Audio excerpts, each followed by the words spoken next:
Does it ever feel like you're a marketing professional just speaking into the void?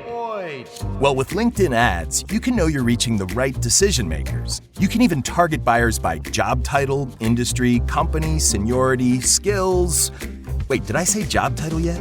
Get started today and see how you can avoid the void and reach the right buyers with LinkedIn ads. We'll even give you a $100 credit on your next campaign. Get started at linkedin.com/results. Terms and conditions apply. Welcome back, folks. This is episode we don't know yet, but we got a great guest. We recorded so many episodes right now. We'll figure out where it falls. But what's going on, Walt?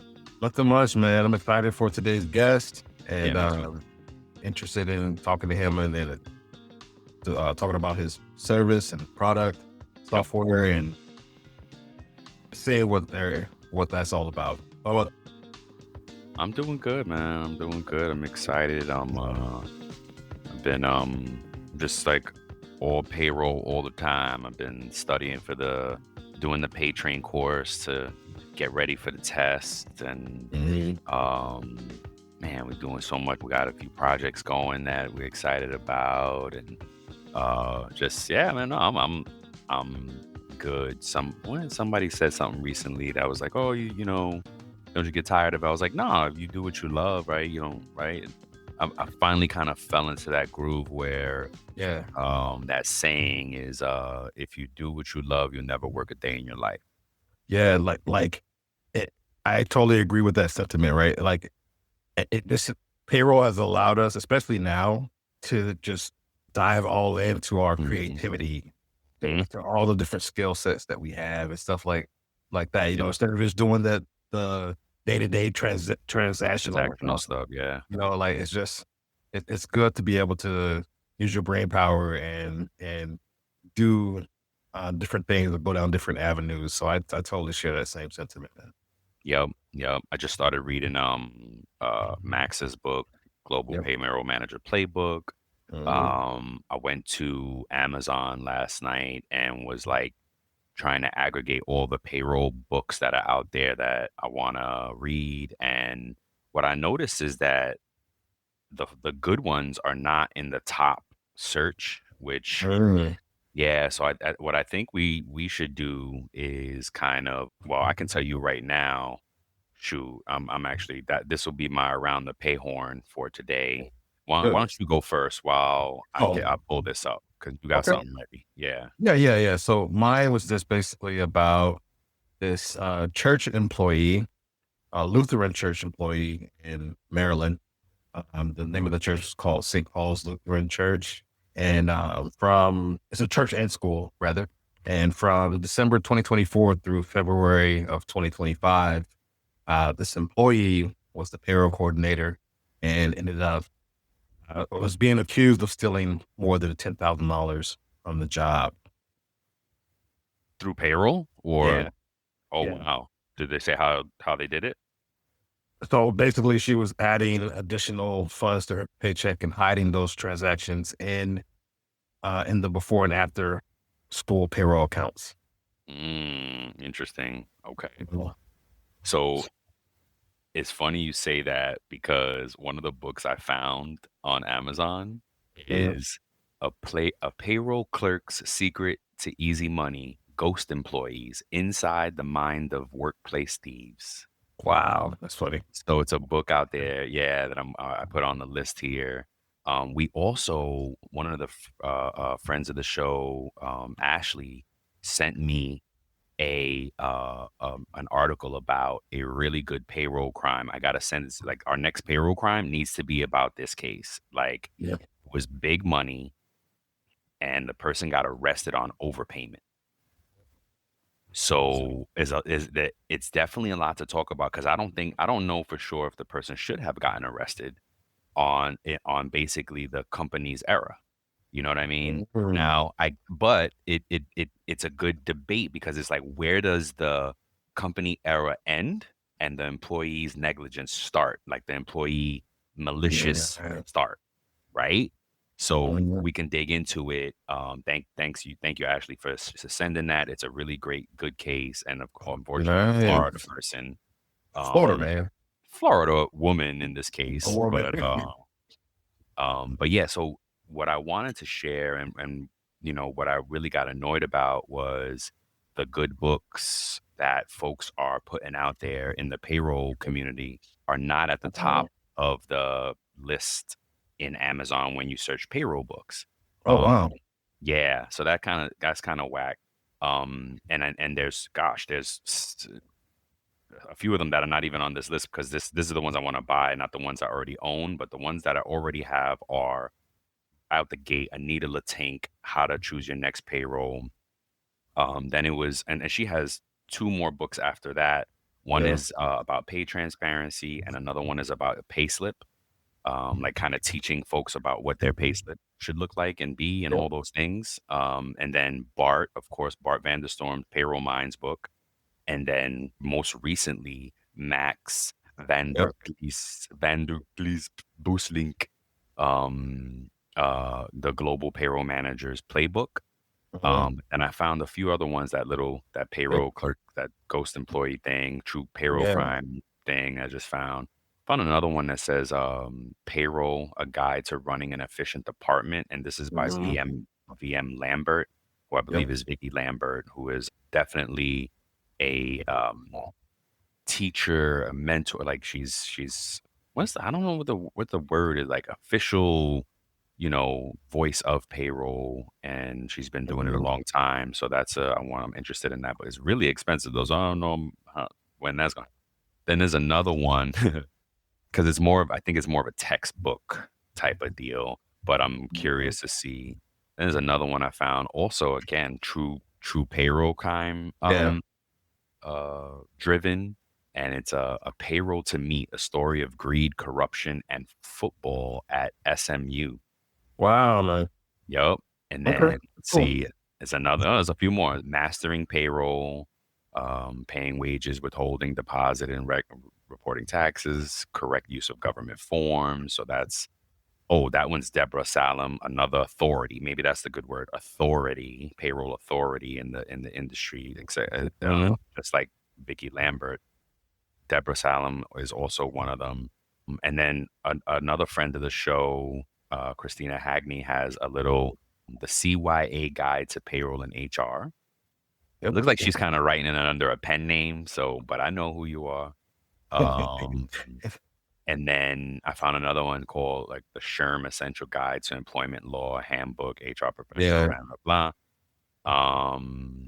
Another one about an employment essential guide to federal employment law. So that's more on the textbook side. And then the last one that I think is newer to the game is The Value of Payroll, Turning Your Biggest Cost into Your Biggest Asset.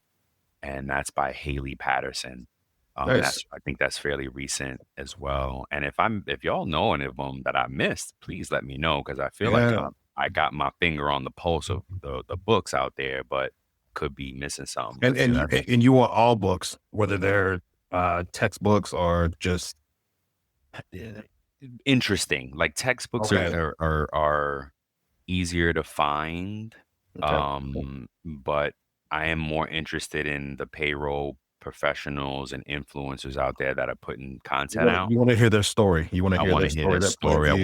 Yeah, absolutely. The textbooks are easy. These I found because I'm studying and I'm like, oh, this looks interesting.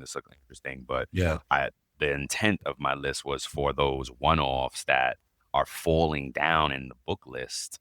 Like, Anita Latank's was like down in the pages, and I'm like, oh man, this Bart's I couldn't even see. I didn't even get to it at that point. Max's was up in the top, but because it's more recent. So I wonder like what also gets you to the top of those pages on Amazon search. Something for authors to keep in mind in payroll, like, trying to get that stuff done. But yeah, man, I think that rounds about my payroll horn. Nice, man. Any updates for financial fitness? Anything you want to touch on really quick before? I think we spoke about it before, just us being I made the update to our website on, business owners need to be conscious of what you're spending, especially, when you're bootstrapping it and, need to pay attention, right? Like we changed our website cost and saved a ton of money. Yep. Because initially we had started out with, and I think it was basically because of the video that we thought, well, we did put video behind the scenes at one point, and Yeah. it didn't play out the way we thought. And then we're like, all right, off with that. And Yep. but then like fast forward, I was like, wait a minute, the renewal's about to hit. And I was like, wait a minute, I feel like that's a lot for what we had currently. Yep. And sure enough, it was, because we had a different package Yep. that we don't really need. That's a good lesson for the payroll pros listening, not only for your personal finances, but think of it from think of it from a lens of, as far as your payroll system that you use, right? Mm-hmm. Are you paying for a bunch of bells So and funny. whistles Yep. or that you're paying for that you're not using, that you could just like kind of just like end for a little bit or turn off, save some money? Yep. Just think about those things, or you could find a way to use them, right, and utilize those services. You bring up, you were right on the vein, because I was just going to say, hey, also, we want to start, especially in this show, is telling payroll pros little tips on how you can save your company money. Because they always talk about, oh, payroll is an expense, and is an expense, and is an expense. But there's a way that we can be cost savers, money savers for our company, right? Like I've said many times, we're not the fiduciary responsibility, but we play a fiduciary responsibility to our company. Yeah. And especially if you're stepping into a new role at a company and the legacy system in there for a while, you want to ask for, like, get in touch with your salesperson, get in touch with the billing and all that, and put all the pieces together to see if what you're paying for, is it itemized? Is it bundled already and you can't break it apart anyway? Or is it an itemization that you can break apart? You know, recently we found a few things at our company that we didn't know we had. We weren't using it. We didn't need it. Boom, instant savings. So Wow. we wanted to, that's something to call out to payrollers, and we'll continue to do that. But now we got our amazing guest, John Lee. How you doing, sir? Doing good to be here, and nice to be with you guys. Huh? Yeah, welcome, John. Yeah. Welcome, John. Good to be here. All set for the weekend? Yeah, for sure. What about you? Good. I got a date night with my wife, Dee. We're going to local sushi restaurant. Yes. I don't know if you have, if there was one meal you could have, what would it be? For me, it's a good question. It's gotta be sushi. Sushi. Awesome. Oh, amazing. How about you guys? That's a go. I think I'm a big seafood fan also. Probably it would be a good seafood dish as well. Well, we got great seafood dishes over here near Lisbon. I mean, it got the Atlantic coast beside us. So obviously I'm from Ireland, great seafood in Ireland as well. Yeah. Also. So for me, it'd probably be... What does every USAA member have in common? Family. We're one big family who supports the military community and their eligible families. And if you, your parent, or spouse served, you could join our family and save big on auto insurance. Visit USAA.com/join today to check your eligibility. Membership eligibility and product restrictions apply and are subject to change. USAA means United Services Automobile Association and its affiliates, San Antonio, Texas. Like a pasta dish. I love it. Really? For this, yeah. Really? We got to go to Boston then. There's a spot in Boston that I went to that had the best seafood pasta dish that I ever had in my life. The best pasta. The seafood was good, but it was a little hole in the wall that's probably been there 100 years. But yeah. So John, please allow me to introduce. We have John Lee, CEO and co-founder of Work From Anywhere. Welcome to the show, the podcast where we dig into the stories and systems and strategies behind modern payroll. Today, we're thrilled to have John Lee with us, and he's with a groundbreaking platform helping companies manage the payroll tax and compliance complexities that come with remote work across borders, right? And John's career journey is as global as it gets. He's a chartered accountant, and correct us if we're wrong, right? who led senior finance roles at multinational companies, previously co-founded Cultural Me and Culture Me, okay, an award-winning intercultural communication platform. He's lived in over 60 countries. What? Speaks 6 languages and brings a deep understanding of global workforce and what it takes to pay people properly wherever they are. With work from anywhere, John is building software that bridges the gap between employee flexibility and employer responsibility, whether it's managing permanent establishment risk, calculating remote tax obligations, or navigating social security rules across the countries. His team is making global remote work actually work. So let's dive in, man. Tell us, did we get that right, John? Yeah, exactly. So how many countries have I lived in? I've lived now in this stage.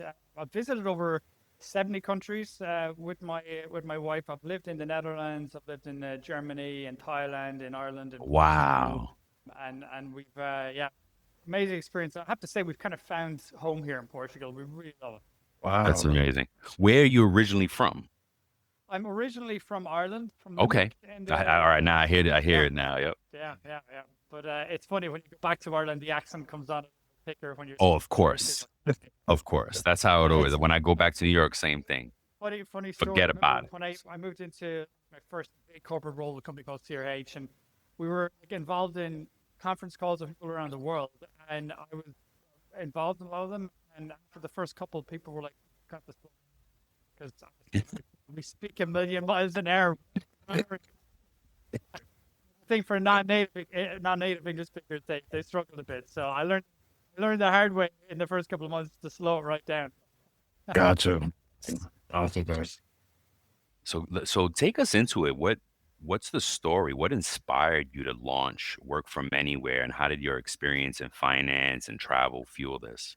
Yeah, so for me, the inspiration was I had been a digital nomad on and off myself in my life, and I was lucky because I had a personal story of being on and off digital nomad, but I also had the personal story of working in corporate, doing a lot of business travel, but being able to blend work and leisure. And how I did it in the corporate world back in the day is, in my early part of my corporate career, I used to work in an internal audit function for 2 years. And what we did was we would go on maybe a 4-week audit. We'd always try, and rather than flying back to Friday or flying back to Monday, we'd always try and pick at least maybe a weekend or two, or we would stay the full weekend to kind of explore, peel back the onion of the local culture, that people explore the city. And don't get me wrong, I mean, cement factories can be the most exciting places, but exactly. you do get some pretty cool places as well, or even that are nearby. So it's my kind of inspiration back in the corporate career of blending work and travel, but I also love to travel myself as well. So then you reverse it back to 4.5 years ago when we started Work From Anywhere. I could see that, let's say, remote work, domestic remote work from home was going to be something that was never going to go back to the way it was. It had shifted, and I could see it had shifted straight away. I was going to shift. And for me, then the next question was, well, okay, could we make this work internationally across borders? Initially, I remember going into some big companies at the time, especially the pharmaceutical companies that kind of risk averse. They said, this is never going to work.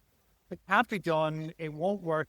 Too many compliance risks. And so what I set about building was actually building a framework of how can you do this in a policy, but then what about the technology to actually assess these compliance risks, which was a pretty tall order. How could you build a compliance engine with all the payroll, tax, permanent establishment, social security, employment law, right to work, immigration rules in one place?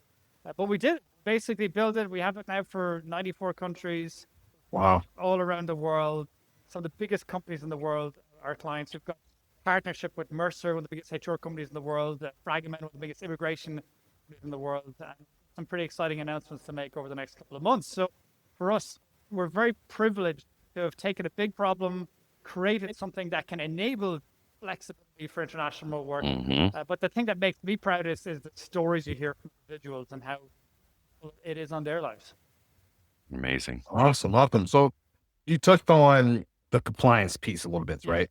So from a compliance standpoint, what are some of the biggest compliance mistakes that companies make when it comes to letting their employees work across borders?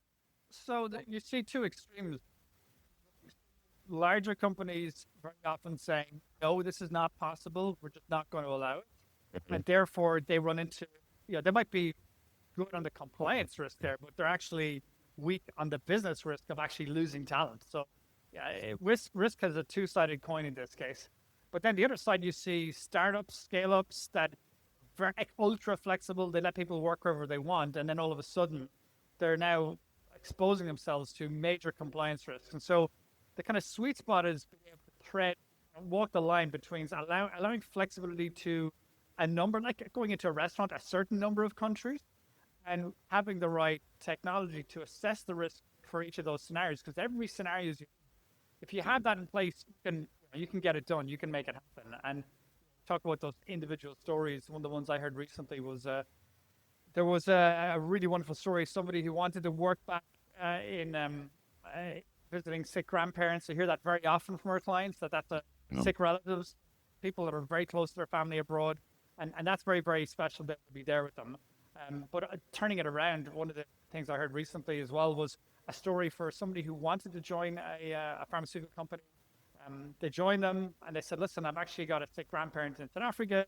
Can I go and visit them? And they said at the time, no, because you don't have enough PTO. You've got to wait 6 months. And in the meantime, their grandfather died. And that really, because I was super close to my grandfather. So that was a difficult one. But I think you look at it, like they're the moments that we can create this legacy in HR and payroll to, rather than like instinctively saying no, if we say, well, okay, how do we get to yes? And what does yes mean to our employees?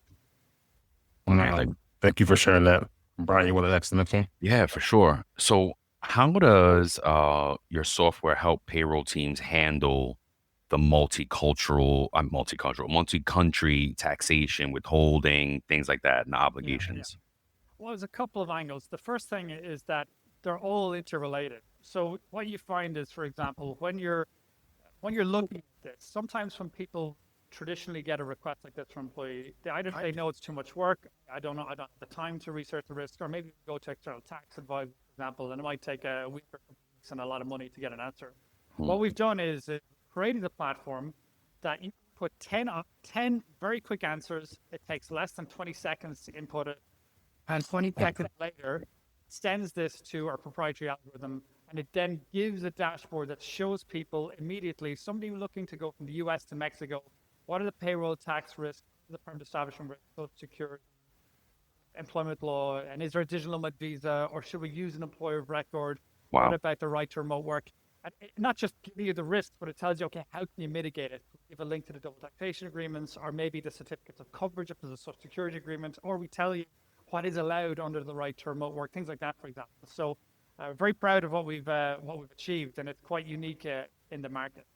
But again, I think that's kind of the key challenge. You've got all these risks being pulled together and knowing what to do next. Yeah, I love it. Walt may have had some internet trouble, but we're good. Yeah.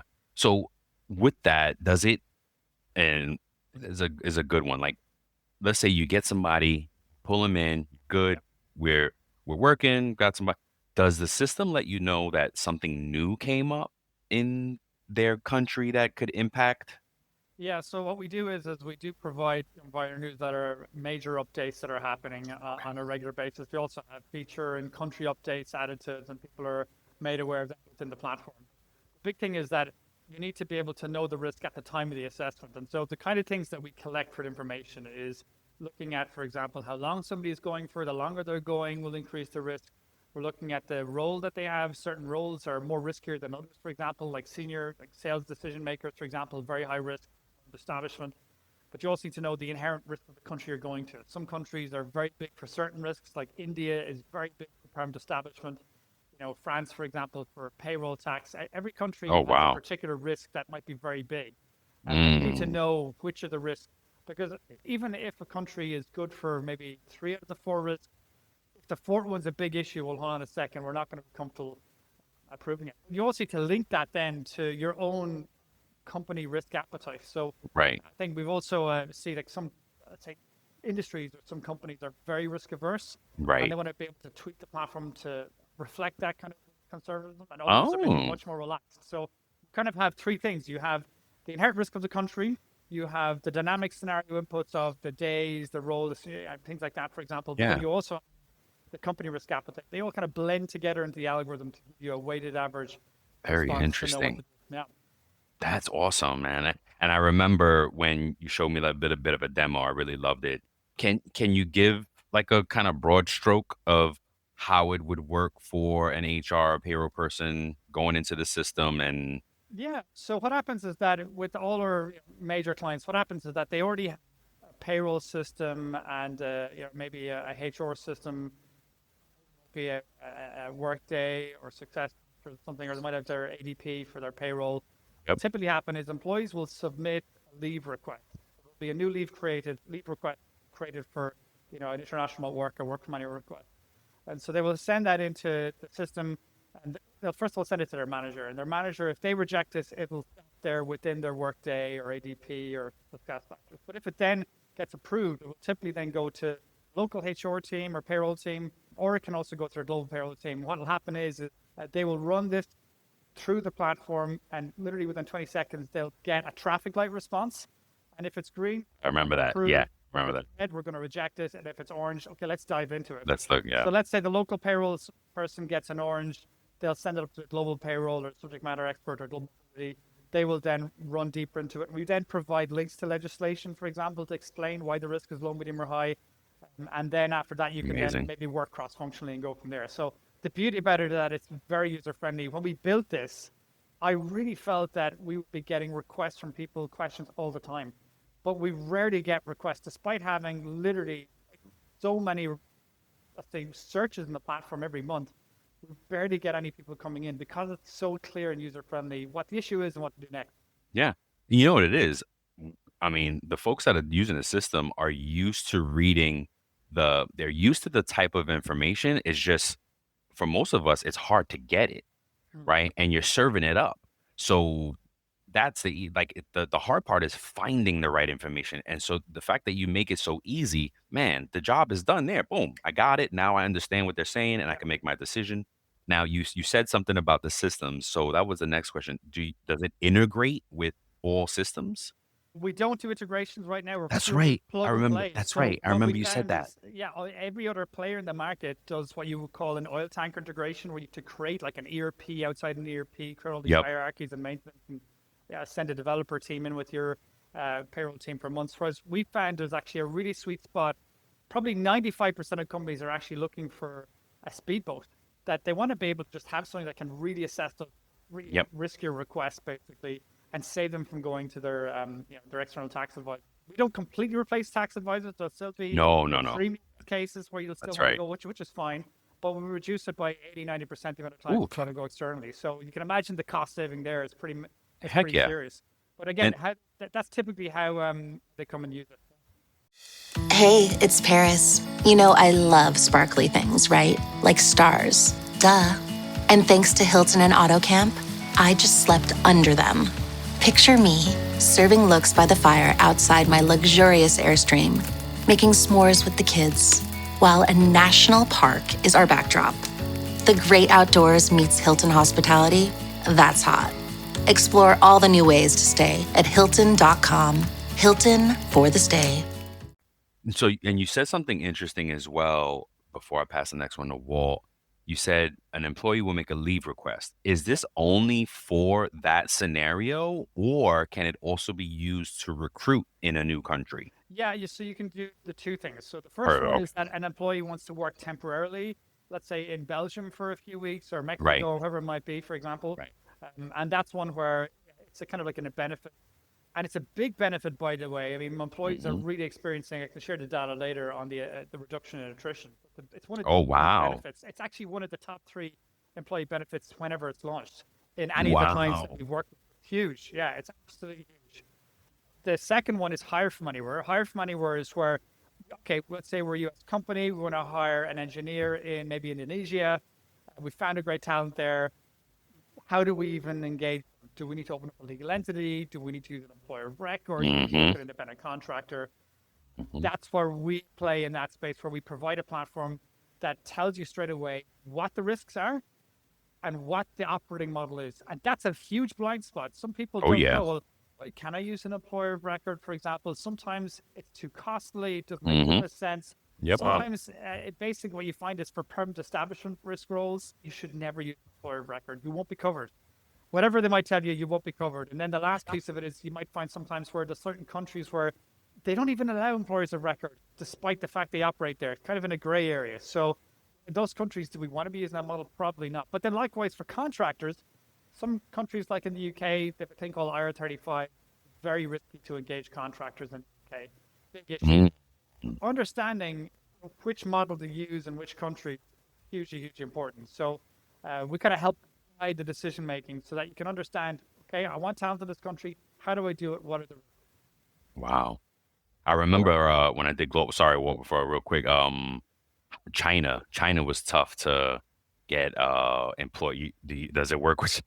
Well, it is. Yeah. So again, it's one of the things you find. For example, take China, is data privacy and security is clearly one issue amongst many, and so understanding that and how to navigate it. You see in the case of China, a lot of the regionalization of different provinces and having different flavors of in some cases different risks. So, but that's why the complexity. Some countries, for example, have more like a unitary structure approach to their laws, whereas others have much more of a federalized approach where it depends where you are. Like in places like Spain or Italy or in the US, for example, different states have different approaches to it. So in those kind of countries, if you're going to one of those countries, you need to be aware of that before you either hire or let somebody work there. And you know that if something happens here, we need to watch out here because we're walking ourselves into a landmine. Yeah. Wow. Wow. In terms of being strategic and as far as leadership, right? What do you think global leaders need to start doing now in order to prepare for the continued rise of distributed teams? Well, first thing is people in payroll and global mobility do not have a place in the table. And the reason they don't have a place in the table is they do not collect the data. They're not able to build a business case, many of them. And we're advocates of believing in payroll and first place to start from everyone, all of the leaders we're speaking with, is the leading innovators in this space within companies. They start collecting the data, because I'll give you an example. Amazon, I spoke with them literally a year and a half ago. Oh, wow. And literally after they had mentioned and brought in their 5-day return to office, I spoke to some of the leaders within their team there, and they were really impressed by the advocacy I was talking about measuring, collecting the data, and measuring ROI. And they said they were gutted because if they wished they had done this, they would have been able to make a business case for retaining their work from anywhere. And again, work from anywhere is not work from wherever you want. It's not like work from North Korea for 9 months. It's like, this is the menu of countries with this up to this number of days, and we're going to use a tool to assess it, and that's how we're going to do it. But what was interesting is the companies that are measuring it, what are the data they're seeing? Well, in the case of Spotify, they had a 50% reduction in attrition a year after they launched their work from anywhere program. A more recent one, Mercado Libre, which I love. We talk about AI. This is a beautiful use case of AI. What did they do? They looked at the benefits they were offering, the employee benefits that was being requested. Then they looked at the gap. Why were people leaving as well? There were certain segments, certain business units, certain roles. They were seeing a high attrition rate. Why is this? Obviously, a huge amount of data, almost impossible to analyze. So what they did is they used AI to actually distill all the data into certain themes, into what was happening, why they were losing people. And what it did is it analyzed it by segment, and then it suggested, okay, here are some benefits you need to look at in this segment. And what they found is that their software engineers, they were having lots of basically numbers in terms of voluntary attrition. They were like 15% voluntary attrition within Mercado. So what it said is the AI said, listen, you should look at using a pilot of a work from anywhere program. They launched it, and it moved voluntary attrition from 15% to 4%, and now 74% of the developers are planning to stay with the company for more than 3 years. Wow. So again, you look at this. Again, many of the software engineers, they actually are in this case, they were based in Latin America, but they wanted to go back and visit their families abroad, for example, or just travel and mix work and leisure. I mean, if you take the US, you get 15 days PTO. If you could say to somebody, allow you get 30 days work from anywhere, where you still need to be just as productive, you need to be on it, but we'll allow you work with your family at home, abroad, whatever it might be, for example. Like, that's amazing. And they can still keep their 15 days PTO to do their normal, or whatever they want. That's a pretty Wow. powerful benefit. That's awesome. Yeah. All right. So, what's your take on workcation policies or digital nomads from a payroll perspective? You think most companies are ready? I think the first thing to mention is it's not for everyone. Work Finder is not for everyone. Some companies that are very heavily regulated, very conservative. Yeah, they don't like it. Yep. Other companies that they're not feeling the pressure from the competitive market and the war for talent. If you find it's really easy to get talent, you're not going to be pushed to invest in something like this. But I will say, upwards of 50% of companies now are absolutely looking at this, and how they're doing it is that they're first of all kind of that mixture between the right policy, the right people, and the right technology. So for the right policy, what you need is you need to make sure that you have a really clearly communicated policy, that very clear menu of countries, and there'll be a bunch of red countries that we're never going to allow, maybe countries that have got wars going on or sanctions lists or IT data security. So you'll work cross-country with the teams to say, these are countries that we're never going to allow. But then within that framework, then you'll say, okay, we're going to allow people to work to maybe up to 30 days a year or 60 or even up to 90 days a year, work from anywhere. Wow. But then that's where let's say on the people side, you need to train your team internally, your payroll team and your mobility team, and have the advisors to help you support complex cases. Again, that's where the technology comes in. It kind of links the kind of the people and the policy piece of it, where you can assess, you can put your kind of policy into the technology, have your rules in there, very easy to do, and then assess the cases on a case-by-case basis. And that allows you to communicate to the employee, to say, look, you requested this, we can't do it, here's why. But maybe if you request a lower number of days or a different country, here's how we can make it possible. So it's the kind of that beautiful mix and intersection between the policy, the people, and the technology. That's where the companies that really make it work. Amazing. So what's next, man? What's on the roadmap for work from anywhere? Well, we've got some extremely exciting partnerships we're going to be announcing over the Amazing. next couple of months, including in the payroll space. So stay tuned. Yes. So we've Can't got some wait. very, very exciting announcements there. But for us, the biggest one as well is what we're seeing is the shift in that in the US in particular was actually lagging Europe when it comes to work from anywhere. And I think Europe and Asia and Latin America were actually further ahead than the US, believe it or not. Wow. Because I think in the US, I think there wasn't the same appetite to travel across different countries, or maybe the mobility functions weren't used to doing it, or payroll functions weren't used to seeing it as much. Whereas in the Definitely last 6 not. months, I'm definitely seeing a lot more of this.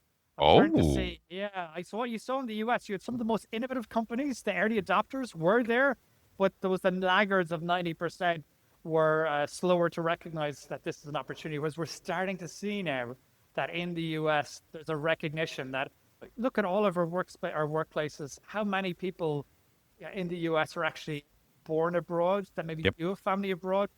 Going to be a lot of people, or maybe how many of the younger generation in particular want to go and just travel. Yeah. For a couple Oh, of definitely. explore, mix it up, stay productive, stay working, but just travel and explore the world a bit. So we're seeing different segments where this is becoming something that is being pushed on and requested, and also seeing an openness to the companies that have done this. It's been the top 3 employee benefit across the board and seen outstanding results. I have not spoken to one company who implemented this and said it didn't work well or it was a disaster. So that's exciting. Wow. I love it. Well, look, before we let you go, what do you want? What do you wish every corporate or payroll leader knew about the cross-border work? Not all meals are created equal. For instance, breakfast has the spicy egg McMuffin for a limited time, and lunch doesn't. McDonald's breakfast comes first. Ba-da-ba-ba-ba.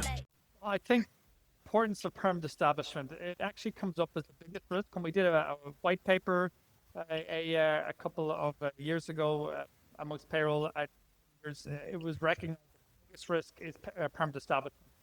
And unfortunately, when it comes to temporary or permanent remote work, hiring from anywhere, we see that that's the biggest gap. We see a lot of people use employers of record, for example, that don't recognize that permanent establishment, which is essentially your corporate tax residency, is something that can fall through the gaps, and it has huge consequences if you get it wrong. And it's the same also for temporary remote work. But the good thing is that you can have solution with the right policy, the right technology to surmount that. But I think so there's kind of that education, understanding that and the risk piece. But then the other piece of it, and I would say also I think needs more discussion, is that this is one of the big benefits, and it's time to come to the table. If you Heck haven't been yeah. looking at this, I love get it. on the case and recognize that it's your peers that have implemented, and they'll show you how it's done. Nice. So where can they find out more about your software, about you? Tell us. Yeah. The great thing is that they can visit the website, wfa.team, wfa.team. And the good news is if they happen to have a case come in from an employee and they want to run a scenario, we actually have a free trial. They can go Ooh. directly onto the website, run a couple of scenarios. My one ask is please give us feedback. One of the reasons why we've won the most awards globally in the space in the last year is because we thrive on feedback. So have a free trial. It might save you a couple of $1,000 of going to external tax advisors. That's right. And please let us know the feedback. We'd love to hear. Awesome. One more thing before we let you go, we'd like to play a quick game with folks just to get something beyond the work piece. It's called This or That. You can choose one or the other, both, neither, whatever you like. Walt, you want to start them off and I'll finish it off? Sure. It's so funny that you said that you're going out on a air day. I thought you did it after you said it too, no? No. Oh, go. Yeah. So we already know the answer, but go ahead. So would you prefer sushi or surf and turf? Ooh, sushi. Sushi. All right. In terms of living in these areas, do you prefer living in Europe or Asia? Ooh, living in Europe but going on holidays to Asia. Yeah. Ooh. Yeah. Good. Nice. And then my last one, in terms of the languages that you speak, I'm assuming here, so correct me if I mention one that you don't speak. Do you prefer speaking French or Spanish?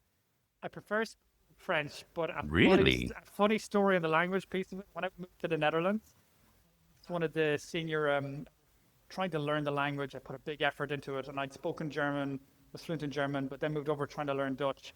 And I said after like a year and a half, I'm getting confident now. I'm going to try and start writing emails. And I said to one of the finance directors of the big divisions, I said to him something like, "Heb je goed gehoord?" or something tied to the weekend, and it basically meant, "Did you prostitute well at the weekend?" Oh, So I have won a Global Academy Awards for putting my foot for a language perspective. Yeah. oh my Oh, gosh. I love that's you one for of the sharing that. best That's stories. amazing. Heck yeah. Heck yeah. Oh, here's a easy one. Excel or Google Sheets? Google Sheets. Absolutely. Really? Don't Okay. put me near Excel. No. Excel or Teams. No Teams? I will send a bomb over any Teams. Oh my gosh. Yeah, I think I nearly broke the laptop last night trying to get to Teams. Oh, Oh my yeah. God. Especially Teams when is you the use different platforms on one. They just hate it. Like the laptop they don't hates like it. Yeah, Yeah, apparently exactly. That's If you great. stay on one, it's all good. It's They won't fine. behave themselves. Yes. Whichever one you don't use, it's probably for the Teams users. They use Google Meet and they tear their hair out. Yeah. Yeah, exactly. Oh my God. All right. Do you prefer presenting or learning? Learning. Yeah, Huh? I love learning. Nice. Last one. A mountain retreat or an island retreat? Island retreat. I get my spiritual energy from the water, be it lakes or the sea. A lot of people say that. My wife is the same way. I love it. Awesome. Man, John, amazing guest, man. Thank you so much for joining us. We hope you enjoy your date night with your wife. Walt is going to leave us with a quote before you go. Ingenuity plus courage plus work equals miracles. Bob I Richards. love that. I love that. Awesome. I love that one. Awesome. Man, and folks, go check out John Lee. It was WFA.team. WFA.team. TEAM. Team. That's it. Awesome. And please like, share, subscribe. Again, if you're interested in John Lee's product, it's a free trial. You save some money there. And we love it. Until the next time, folks, have a good one.